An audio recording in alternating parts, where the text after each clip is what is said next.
ada acara ini tentunya seru ya.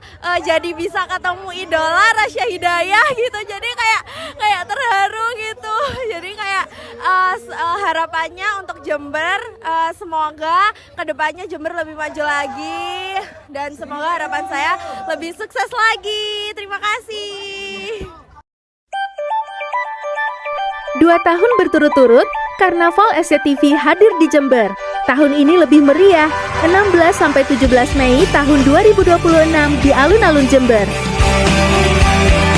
Mulai dari senam massal, lomba mewarnai, jalan sehat, sampai pawai artis dan song performance.